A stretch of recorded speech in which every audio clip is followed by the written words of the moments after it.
que Marine Le Pen n'a rien à faire. Parce que de toute façon, déjà, ça l'arrange parce qu'elle ne fait pas grand-chose à l'Assemblée nationale. Donc ça, c'est une chose. Mais si elle arrive là comme première position, ça veut bien dire que Emmanuel Macron et le gouvernement l'ont désignée comme telle. Et ça, c'est pas anodin. Il y a des méthodes derrière. Quand ils reprennent le vocabulaire de l'extrême droite avec islamo-gauchiste, séparatisme, etc., quand ils empruntent tous les thèmes de prédilection de l'extrême droite, ou encore quand ils organisent un débat quand même entre Darmanin et Marine Le Pen, pour savoir lequel a les idées les plus pourries entre les deux, ou encore quand ils reprennent aussi les méthodes de stigmatisation, parce qu'il y a des méthodes de stigmatisation. Quand on entend les universitaires islamo-machin, ou alors quand on entend les journalistes activistes, ou alors quand on entend les syndicalistes feignants, les gilets jaunes, j'en parle même pas, les pauvres, ils ont eu plein de sobriquets.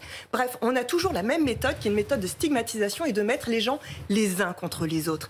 Et ça les empêche de prendre conscience que dans ce système et dans son assurance vie, les 99% sont perdants et que c'est toujours le même 1% qui est préservé. Il est là le problème.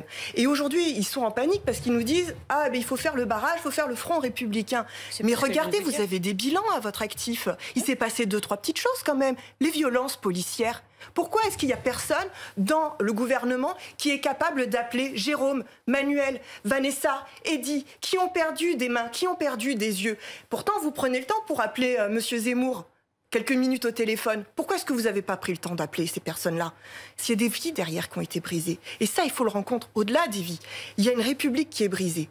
Et je crois que vous ne mesurez pas les dégâts qu'il y a dans cette société. Donc vous confirmez ce que dit Jean-Luc Mélenchon, pas de consigne de vote au deuxième tour si c'est Macron-Le Pen. Comme ça avait été le cas en 2017 de toute façon. Je crois que c'est pas comme ça qu'on fait barrage. On n'est pas des castors de 2 semaines qui se réveillent tous les 5 ans. C'est une tradition politique. Pas forcément, pas à juger. C'est une tradition depuis 2002. Je crois que le gouvernement a balayé tout ce qui était tradition. Parce que je me rappelle d'un temps où on hésitait à inviter l'extrême droite sur les plateaux. Aujourd'hui, ils ont une chaîne à eux. Tant et si bien que si tous les invités... C'est News, excusez-moi, juste je termine. Ouais, c'est News, aujourd'hui on a une chaîne. Bon, si on pouvait éviter de parler des chaînes concurrentes, ce serait mieux. Si jamais on devait balayer tous les invités de l'extrême droite, aujourd'hui cette chaîne serait... C'est moi qui ai relancé... Aujourd'hui, cette chaîne serait en chômage technique.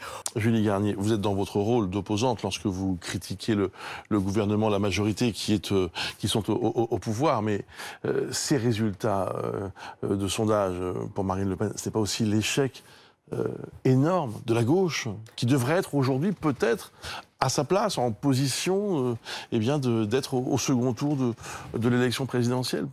Je crois que c'est bien au-delà de ça. Je crois que vous sous-estimez vraiment la crise politique dans laquelle est ce pays aujourd'hui. Là, quand on est sur toujours les mêmes thèmes en récurrence, insécurité, etc., on ne parle pas de la crise sociale. On ne parle pas d'open luxe. Je le dis ici. On ne parle pas de tous ces plans de suppression d'emplois. Là, depuis le 4 janvier, il y a des personnes qui sont en mobilisation parce qu'elles vont perdre des centaines d'emplois. Je pense à Total, je pense à Sanofi qui sont en ce moment même en manifestation. Je pense à ces files d'attente d'étudiants. Moi, j'ai jamais vu LREM sur place pour aller au contact de ces luttes sociales pour parler à ces personnes-là. Nous, on y est. Mais malheureusement, personne n'en parle aujourd'hui. Aujourd'hui, ce que je pense, c'est que ni Macron, ni Le Pen, il est très puissant dans notre pays. Et la meilleure façon de faire barrage aujourd'hui, je vais vous la montrer, c'est ça. C'est ça. C'est de montrer qu'il y a une autre voie que ce capitalo-fascisme. C'est de montrer que il y a une 6e République qui est possible.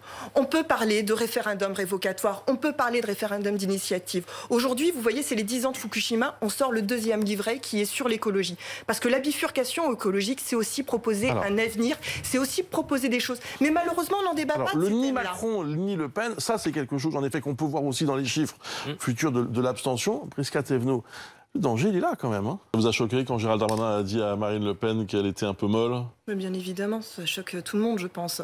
Et ça montre bien qu'ils se sont pris les pieds dans le tapis dans cette histoire. C'est-à-dire qu'ils ont voulu draguer l'électorat de l'extrême droite et derrière, en fait, ce qu'ils font, c'est qu'ils distillent tout simplement le venin de l'intolérance. Elle est là, la réalité. Et aujourd'hui, ça devrait tous nous préoccuper. Et je crois que ce qu'il nous faut, c'est mettre un autre système en avant, c'est mettre la solidarité en avant, c'est de mettre toutes ces actions qu'il y a justement dans les quartiers populaires où on voit les collectes s'organiser. Et ça, c'est quelque chose d'extrêmement puissant.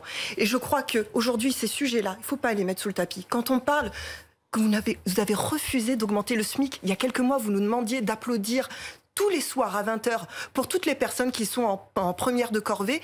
Et là, aujourd'hui, qu'est-ce que vous refusez? Vous refusez d'augmenter le SMIC. Vous préparez une assurance chômage qui va encore précariser encore plus les autres pendant que vous mettez de côté tout ce 1%, tous ces profiteurs de crise qui n'ont à faire aucun effort dans cette histoire. C'est ça que les gens voient. Et malheureusement, je crois qu'aujourd'hui, vous ne pouvez pas parler sérieusement de la crise sociale sans aborder tous ces points-là.